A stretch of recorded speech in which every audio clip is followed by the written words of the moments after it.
Hello, it's Tim Loughton, Member of Parliament for East Worthing and Shoreham, and I'm afraid I'm coming back to the subject of the appalling performance of Southern trains, and I'm still getting swamped with emails and all your tweets, and I appreciate just how grotesquely bad the service is at the moment. Anyway, this is an update, but I don't have lots of good news. On Monday, yesterday, we had a meeting in the House of Commons with representatives from the RMT union who represent all the guards. A number of my colleagues from Sussex and South London met them, and what I asked a lot of questions. I just tried to drill down to exactly why have we got this standoff at the moment between GTR and the unions about this move to have driver-only trains. And GTR had told us that the unions just weren't prepared to sit down and discuss this at all. We've got the unions saying that this whole problem is down to the management of GTR because they were relying on overtime of staff and they haven't got enough staff, and that the unions have had a spike in sickness, and this is all part of a work to rule, and it's all a matter of who said what to whom about, and it's all got completely chaotic. So we said to the unions, look, do you not appreciate the damage this is doing to customers, just as I've said to GTR, because at the end of the day it's the customers, my constituents, you and me, who are suffering hugely in all of this, and some people have lost their jobs. It's that serious.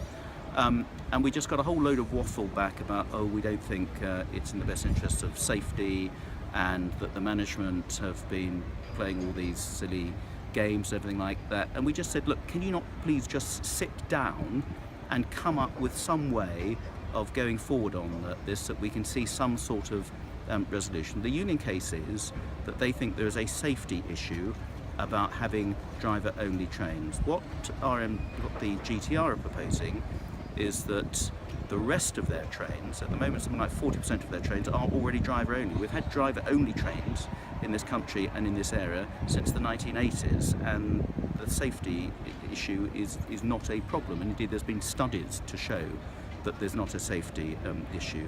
What GTR are proposing in any case is to still have a second person on the train in most cases, if not all cases, unless there's complete unavailability of staff, but they're being rebadged as customer service people, as is the mode of things these days. Everybody has to have a different badge, but it's down to the driver to operate the doors opening and closing.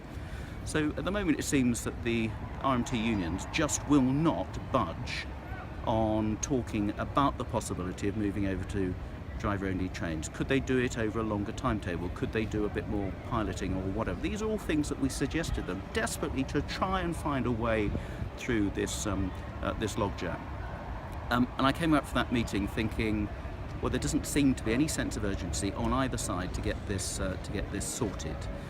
So again, we're going back to the Secretary of State for Transport. Again, going back to the management to see what heads can be banged together. So I'm afraid I have no magic solution. We are all working together across all the parties. This is not a party political issue here, to try and get these two sides in this dispute to sort this out.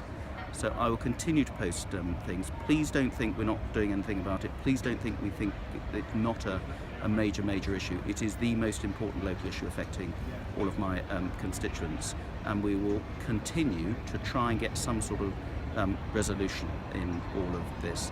I'm posting the tables from time to time of their punctuality performance. Of course, the other thing they've now done, which I think will make it worse, is they've introduced an emergency timetable. So effectively they're cancelling 350 trains a day, so that they've got a smaller timetable and a better chance of sticking to that timetable and therefore improving their punctuality. I hope this isn't just a clever wheeze in order to minimise the fines that they'll get for running late trains, cancelling trains, as well as station skipping, as we know about. I have some suspicions that there's an ulterior motive for this, and there's some serious impact on some of the local lines, particularly Lewis to Seaford, I gather, as well.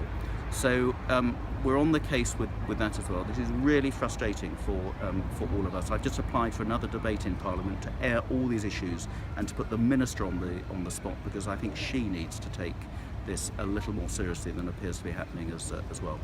So that's the update. It's not a particularly encouraging update, but I just want to put all that information out there, and I'll continue to put information on my website when I've got something hopefully more constructive to say.